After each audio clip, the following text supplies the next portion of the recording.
అనంతపురం ఈ జిల్లా పేరు చెప్పగానే ఒకప్పుడు కరువు కాటకాలు వలసలు మాత్రమే గుర్తొచ్చేవి. తర్వాతి కాలంలో కొద్దిగా పరిస్థితి మెరుగవుతూ వస్తోంది. ఇందులో ప్రభుత్వాల పాత్ర, ప్రజాప్రతినిధుల ప్రమేయం కంటే ప్రైవేటుగా జనం కోసం పాటుపడ్డ ఒక స్వచ్ఛంద సంస్థ పేరే ఎక్కువగా వినిపిస్తుంది. కానీ ఇప్పుడు అదే సీమలో సెంటర్ ఆఫ్ పొలిటికల్ కాంట్రవర్సీ అయింది. ఏంటది? 4 ఏళ్లుగా మూలనబడ్డ గ్రామీణోద్యమం మళ్లీ మొదలవుతుందా స్వచ్ఛంద విప్లవం? రూరల్ డెవలప్మెంట్ ట్రస్ట్ కు కేంద్రం లైన్ క్లియర్. సీమలో అభివృద్ధి వెలుగులు రీస్టార్ట్. ఇంతలోనే అంటుకుందా క్రెడిట్ చోరీ తకరారు?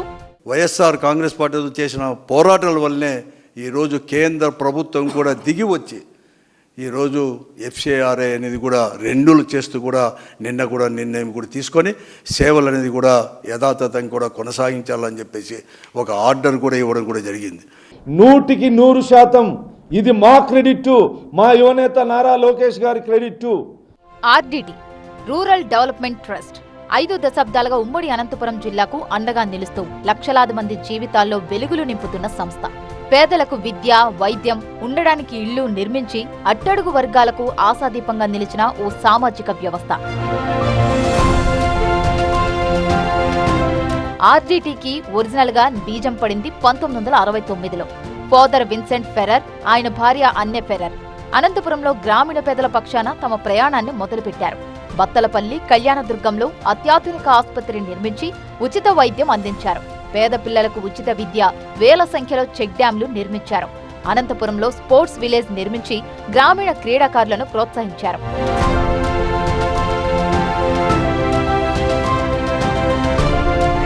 ఇలా అన్ని కార్నర్స్ కి ఫలాలు అందేలా ఆల్రౌండ్ సర్వీస్ చేస్తున్న రూరల్ డెవలప్మెంట్ ట్రస్ట్ ఇప్పుడు రాజకీయ వివాదాలకు దొరికిందా?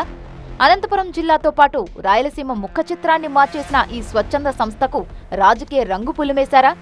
ఆగిపోయిన ఆర్డిటిని మేమే పరిగెత్తించామంటూ 2 పార్టీల మధ్య క్రెడిట్ వార్ షురూ అయింది. 100% ఇది మా క్రెడిట్, మా యువనేత నారా లోకేష్ గారి క్రెడిట్. అసలేం జరిగింది? ఆర్డిటి ఎందుకు ఆగిపోయింది? ఎలా మొదలైంది? పొలిటికల్ పార్టీలు ఇలా ఎందుకు ఆడుకుంటున్నాయి అంటే 4 ఏళ్ల ఫ్లాష్ బ్యాక్ లోకి వెళ్లాల్సిందే. విదేశాల నుంచి వచ్చే నిధులను దారి మళ్లించినట్టు కొందరు పనిగట్టుకొని ఫిర్యాదు చేశారు.